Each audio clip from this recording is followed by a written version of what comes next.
جو تقریب حضور سے صحابہ سے ثابت ہے ضرور کرو ضرور کرو ضرور کرو. ابو علیہ بالنواجذ، اپنے دانتوں سے پکڑ لو اس کو.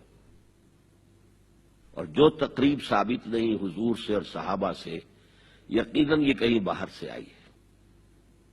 یا تو ہمارا خاندانی پس منظر جو ہے، اکثر تو ہندوؤں سے مسلمان ہوئے. نمبر ایک، نکاح مسجد میں. حدیث موجود ہے، ترمذی شریف کی روایت، اعلنوا ھذا النکاح واجعلوہ فی المساجد. نکاح کا اعلان عام کیا کرو، مسجدوں میں منعقد کیا کرو. میں حیران ہوتا ہوں کیوں نہیں علماء کرام نے اس کی طرف توجہ دلائی. عیسائیوں نے آج تک اپنے چرچ کی اور اپنے پادری کی عزت یہ رکھی ہے کہ شہزادے اور شہزادی کی شادی ہوگی وہ بھی پادری چرچ میں آئیں گے. نمبر دو، نکاح کے موقع پر کوئی دعوت طعام نہیں، کوئی ثابت نہیں. دعوت طعام صرف ایک ہے، وہ ولیمہ ہے.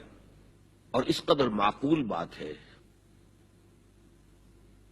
سب باپ اپنے سینوں پر ہاتھ رکھ کر سوچیں اور میری بات سنیں.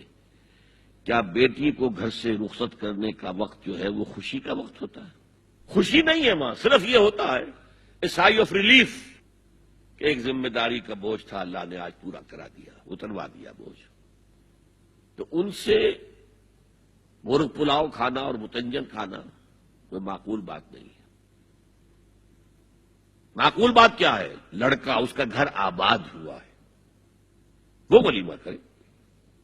اس پر باقاعدہ احادیث اولبوا ولو بشاۃ، ولیمہ ضرور کرو چاہے ایک ہی بکری ہو تمہارے پاس.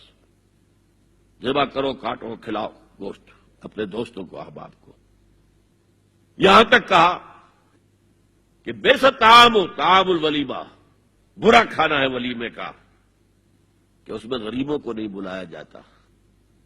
ظاہر بات ہے مسلی کھلانے کے لیے تو ولیمہ نہیں ہوتا، اپنے احباب کو، دوستوں کو بلایا جاتا ہے.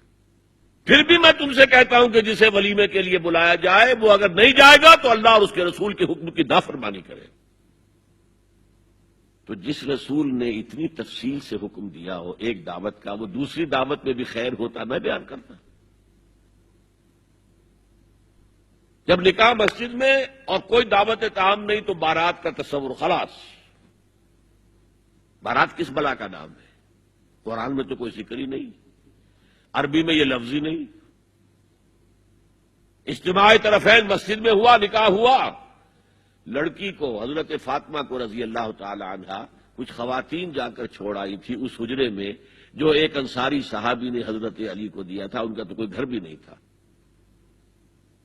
کوئی حضرت علی آئے ہوں اور آ کر ودا کرا کے لے کے گئے ہوں. چوتھی چیز، جہیز کا کوئی تصور اسلام میں نہیں. خالص ہندوانہ رسم، خالص ہندوانہ رسم، خالص ہندوانہ رسم. ہندوؤں میں کیوں ہے؟ وہ اس لیے ہے، معقول بات ہے کہ لڑکی کا وراثت میں کوئی حصہ ہی نہیں.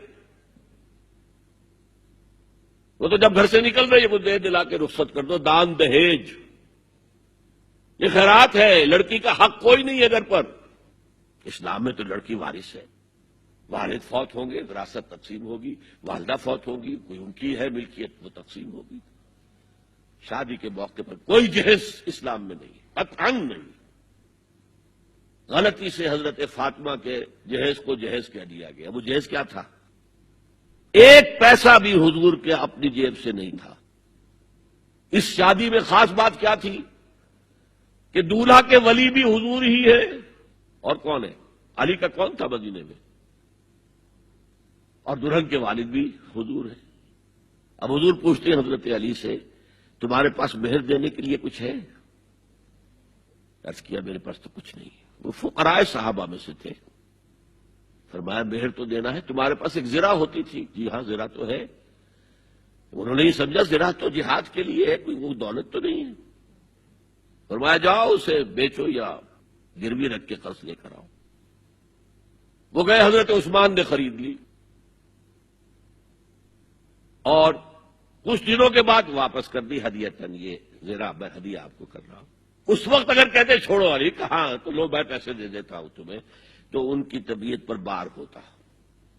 اس پیسے سے حضور نے کچھ پیسے گھر بھیجے اندر، دلہن کو ذرا تیار کر دو، اور کچھ پیسوں سے وہ ایک گدا جس میں کھجور کی کھال بھری ہوئی تھی اور 2 تکیے جس میں کھجور کی کھال بھری ہوئی تھی، ایک مشکیزہ کنویں سے پانی تو لانا ہی ہے نا، ایک چکی جو ہو یا گیہوں ہو پیسنا تو ہے نا، کوئی 1-2 برتن اور اللہ اللہ خیر صلی اللہ، یہ تھا جسے جہیز کہتے ہیں، جس میں 1 پیسہ بھی حضور کا شامل نہیں ہے۔